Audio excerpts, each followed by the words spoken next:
UP ATS की radar पर शाहीन की टीम डी सामने आई है, जिसे एजेंसियों ने डिकोड कर दिया है।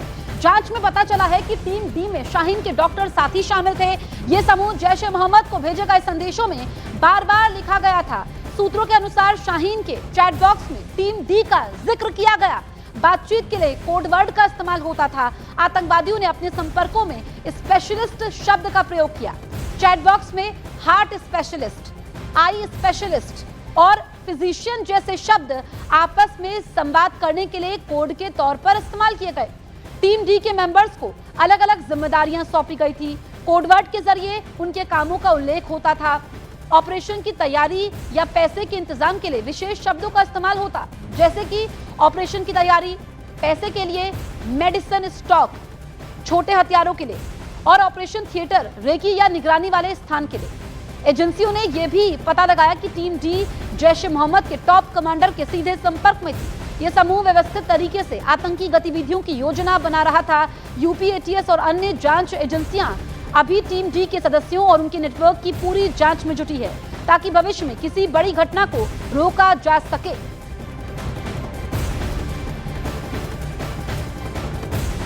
तो ये आप देखिए कि यूपी एटीएस ने शाहीन की टीम डी को डिकोड किया है।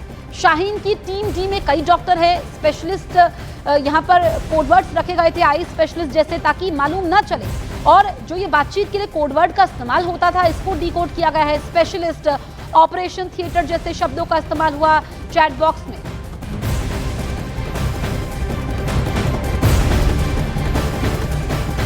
दिल्ली धमाकों की जांच के तीसरे दिन भी अल फलाह यूनिवर्सिटी पर भी नजर टिकी रही, क्योंकि पुलिस ने वहां जो सर्च ऑपरेशन चलाया उसमें दिल्ली धमाकों से जुड़े कई अहम सुराग मिले। सूत्रों ने बताया कि सबसे बड़ा सुराग यूनिवर्सिटी के कमरा नंबर 13 से मिला, क्योंकि वो कमरा आरोपी डॉक्टर मुजम्मिल का था। इसके अलावा यूनिवर्सिटी के कमरा नंबर 4 की अगर हम बात करें तो पुलिस को आरोपी डॉक्टर उमर की भी डायरी मिली।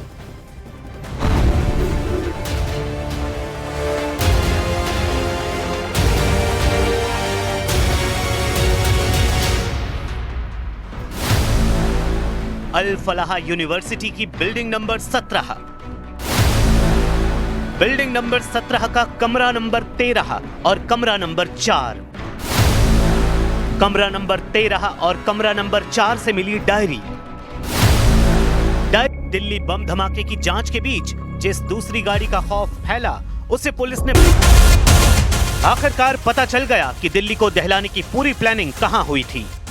सूत्रों ने बताया कि जांच एजेंसियों के रेडार पर आई फरीदाबाद की अल फलाह यूनिवर्सिटी के 2 कमरों में पूरी साजिश रची गई।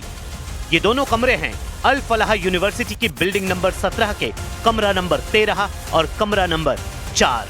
खबर आई है कि फरीदाबाद की अल फलाह यूनिवर्सिटी के कमरा नंबर 13 में ही भारत को दहलाने की एक बड़ी आतंकी साजिश रची गई।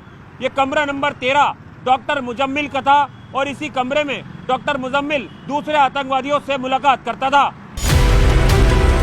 पुलिस के सूत्रों के मुताबिक जांच के दौरान पुलिस ने अल फलाह यूनिवर्सिटी की बिल्डिंग नंबर 17 के कमरा नंबर 13 को सीज कर दिया। कमरा नंबर 13 से पुलिस को एक डिवाइस और पेन ड्राइव मिली। इसके अलावा पुलिस को कुछ केमिकल और डिजिटल डेटा भी मिला।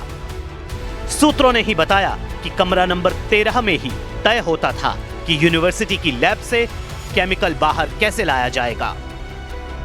शक है उसी केमिकल से कम मात्रा में अमोनियम नाइट्रेट और ऑक्साइड मिलाकर विस्फोटक तैयार किए गए थे। सूत्रों के मुताबिक अल फलाह यूनिवर्सिटी के कमरा नंबर 13 और कमरा नंबर 4 से सुरक्षा एजेंसियों को डॉक्टर मुजम्मिल और मोहम्मद उमर की 2 संदिग्ध डायरियां बरामद हुई हैं। इन डायरियों में ऑपरेशन शब्द का इस्तेमाल किया गया था, जिसको डिकोड करने की कोशिश की जा रही है।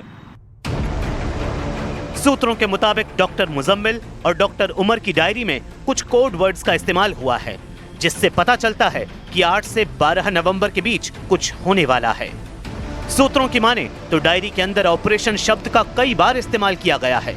पुलिस सूत्रों के मुताबिक जांच एजेंसियों को यह भी पता चला कि आरोपी doctor Muzammil, doctor Adeel, doctor Umar और डॉक्टर शाहीन ने मिलकर लगभग 20 लाख रुपए नकद जुटाए, जो उमर को सौंपे गए। बाद में उन्होंने गुरुग्राम, नूह और आसपास के इलाकों से आईईडी तैयार करने के लिए 3 लाख रुपए का 20 क्विंटल से ज्यादा उर्वरक खरीदा। खबर आई कि उमर और डॉक्टर मुजम्मिल के बीच पैसों का विवाद भी था। उमर ने सिग्नल ऐप पर 2-4 सदस्यों वाला एक ग्रुप बनाया था,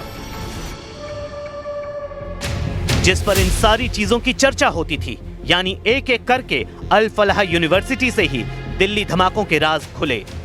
वहीं के कमरों से चीजें और आरोपी डॉक्टरों की डायरी मिली, जिससे मिले सुराग से पुलिस ने जांच आगे बढ़ाई।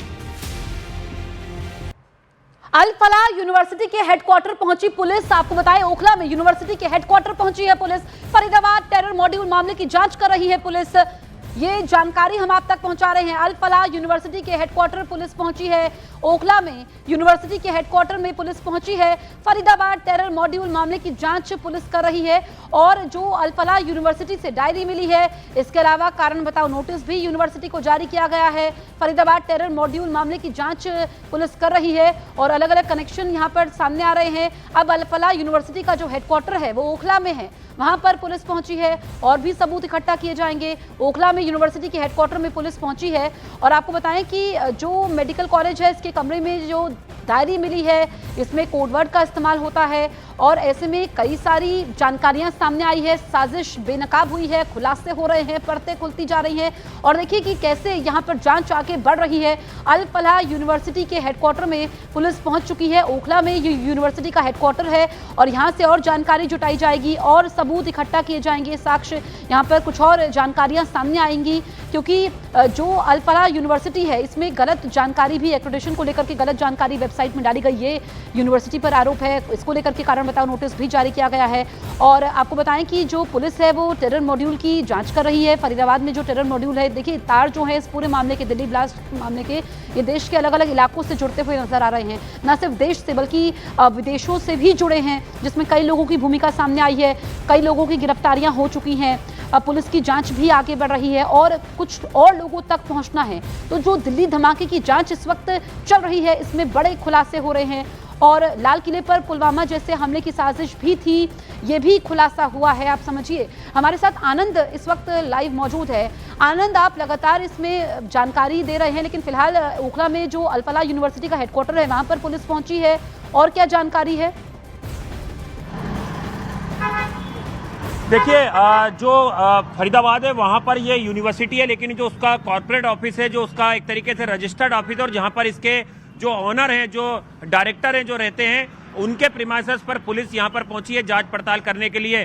जाहिर सी बात है कि ये जो पूरी यूनिवर्सिटी है पूरी तरह से विवादों के घेरे में आ गई है और उसको लेके जो है अब लगातार जो है वो खुलासे हो रहे हैं। तो इसको लेके लगातार दिल्ली पुलिस, फरीदाबाद पुलिस की जो और सेंट्रल एजेंसियों की जो जांच है वो लगातार यूनिवर्सिटी, उससे जुड़े हुए जितने भी प्रोफेसर हैं। बड़ी जानकारी आप तक पहुंचा रहे हैं। आतंकवादियों मददगारों की वित्तीय लेन देन की जांच करेगी ईडी। ये जैश टेरर मॉड्यूल मामले की ईडी जांच करेगी। बड़ी जानकारी हम आप तक पहुंचा रहे हैं। दरअसल आतंकवादियों मददगारों की वित्तीय लेन देन की जांच करेगी, जिसमें और भी परतें खुलेंगी और ऐसे में ये खुलासा भी होगा, क्योंकि ये जो पूरा मॉड्यूल है ये ऑपरेट कर रहा था, जिसके तार अलग अलग इलाकों तक फैले हुए हैं।